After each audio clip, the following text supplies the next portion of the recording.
See, this one I've been sitting on for a couple of days because it's a bit fucked up and it's personal. I don't normally like going into family stuff, but there was a couple of lessons that I learned on taking my daughter on her first trip to the hospital on a first ambulance ride that I learned. So I'll tell you what went down. And apologies if I do stumble through this. I'm not often good with talking about this stuff, but I think that there's a couple of valuable things in here. I heard my wife calling for me, and I came out, and I came out to see that, and my daughter's not breathing, and she's fucking covered in vomit. And so that was really fucked up. Like seeing your kid like not breathing, even though it may have only been for a short period, it's fucking something. There's something in you as a parent which makes you freak the fuck out. And I'm normally pretty chill, I'm normally pretty calm, but that in that instance I was fucking very, very far from being chill, very, very far from being calm.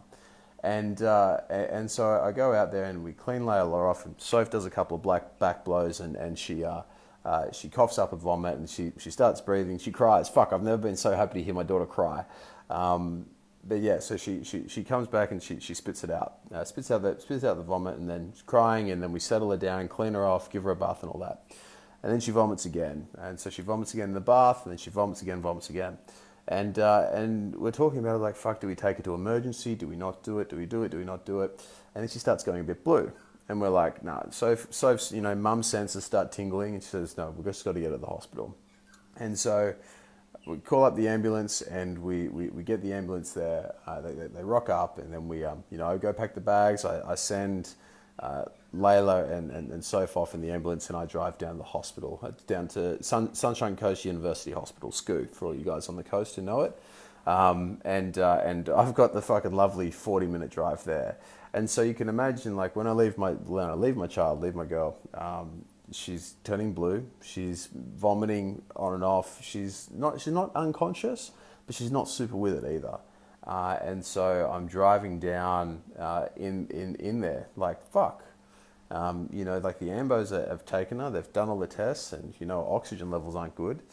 And then all those thoughts that start running through your head as a parent, you're like, fuck, is my kid going to die? Is she going to be injured? Is she going to be, what's going to happen? There's this whole thing of unknowing.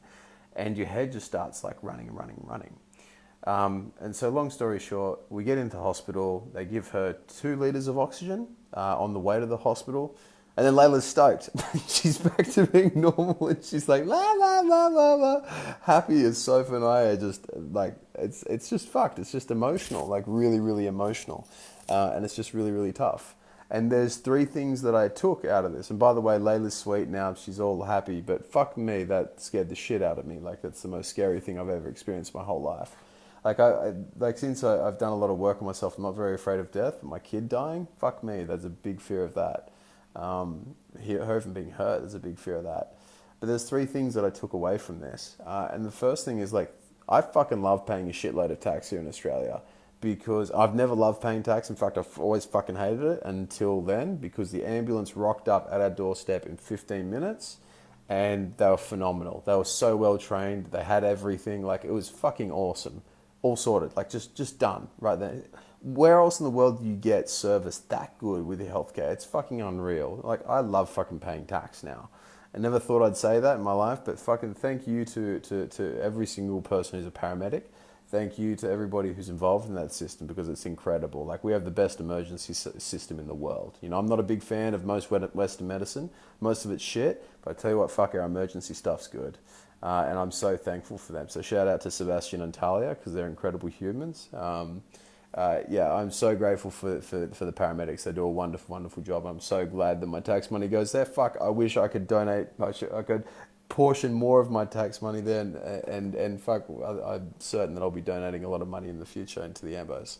The second thing that I took away from it, this is actually on my drive there, that I was thinking about this. So when Layla was vomiting and slowly going blue, obviously it's quite a stressful time.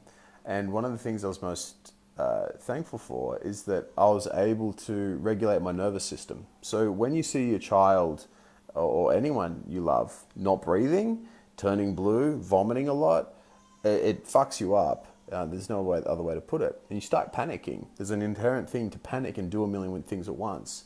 But that's the worst thing that you can do. Panicking is a terrible thing. Why? Because it makes everybody else panic with you, including the person who is vomiting, turning blue, not breathing, all that sort of stuff.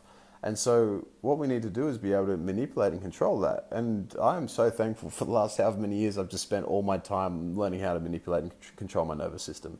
If I started panicking and going fight or flight then, I would have really fucked that situation up and made it really, really bad.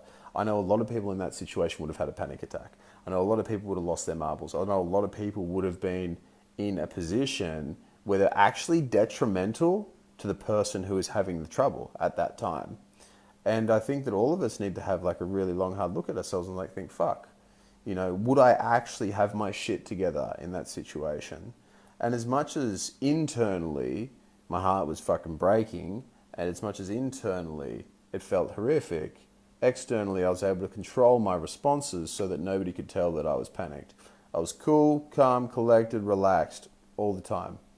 And that was one of the biggest things I thought, fuck, that's actually really cool. Holy shit, this nervous system stuff, all this work is actually paying off. If you guys don't know how to control your nervous system, fucking learn it. If it's not for you, if it's not to fix your anxiety, depression, your low testosterone, your digestive issues, your fucking inability to lose weight, your motivation, your bad sleep, or anything like that. If it's not for you, if it's not to improve your life, do it for your fucking kids so that when something goes wrong, you actually know how to do it. Do it for your partner. Do it for the people around you. Do it because when you can control your nervous system, you're a better human being. You don't get stressed, you don't get panicked, you don't do dumb shit that so many human beings do, and you will not make a bad situation worse. Seriously, I beg you guys to learn how to do it. Take the fucking training, comment nervous system, or shoot it across to you, right? We have all these free trainings because I want you guys to know this, right? It's the reason why I give out so much stuff for free. I believe every person should know it. Comment nervous system, and myself or Josh will send it across to you. But fucking do it. Learn how to manipulate that. And the third thing was on the car trip there. When your kid's sick, and a lot of you guys are parents, you'll know this. When your kid's sick, and you're not there and you can't see them, it really fucks with you because all the what ifs start running through your head. What if she dies? What if she's brain damaged? What if whatever happens? Your brain starts running in all these things. And one thing I also practice alongside with my nervous system work is I practice a lot of learning about philosophy and the way of life. One particular, there's a couple of ones, there's two in particular. One's called Taoism and one's called Stoicism. They're two that I research very, very heavily. And what I do with both of these is I look at how I can use these philosophical methods, these branches of philosophy, and I look at how I can use them and take them to control my mind. We all get anxious. We all get our heads which run. We all get depression. We all have highs and lows. We all have these things. But the difference between someone who copes well and someone who doesn't cope well, someone who would be totally overwhelmed and have a panic attack in the same situation as me versus where I was at, is simply a matter coming down to how well do you actually know philosophy. And studying Stoicism and Taoism were two of the most impactful things that I've probably done in the last however many years. Two of the most impactful things in my life, right? Nervous system, Stoicism, Taoism, they'd be the three things, right? If you don't know where to start with Stoicism or Taoism, or you don't know what they are, you want to learn, shoot me a message. I'm happy to help you with this stuff. But pretty much what it taught me is how to shut off my mind, how to stop myself, going down all those deep, dark thoughts. And then most importantly was to be able to let go and to stop trying to control things that I don't control, and to be able to accept, whatever happens, and actually be at peace with that, which is a really, really difficult thing to do. But when you can do it, it actually puts you in a way, way better position to control the things that you can control and to be able to act in the best ability to serve the people who are around you that need you, okay? So on that note, they're the three things that I learned out of a really fucked up situation. Whenever I have something which is fucking hard, whenever I have something which is difficult, challenging, negative, one of my beliefs is that you can always learn something from it. And you'll know all the guys in JCF, whenever they have something go shit, I'll ask them, what did you learn from it? Because shit things are there to teach us, and they're the three things. Number one, I fucking love paying tax, right? And I really appreciate the hell out of Australian emergency medicine. It's incredible. Number two is learn the nervous system, control your nervous system, control your mind. Number three, Stoicism and Taoism. It should be mandatory. Everybody needs to study those things. On that note, guys, I'll leave you all to it. It's a pleasure as always. I hope this helped. It's a bit weird for me to share something like this, but yeah, I hope that even if one of you benefits from this, and if one of you go through something like your kid being cooked like this, which God forbid, I fucking hope it never happens to you, but I hope that if you're in a challenging situation, you can apply some of these things and it helps you out. I'll speak to you soon, guys. Cheers.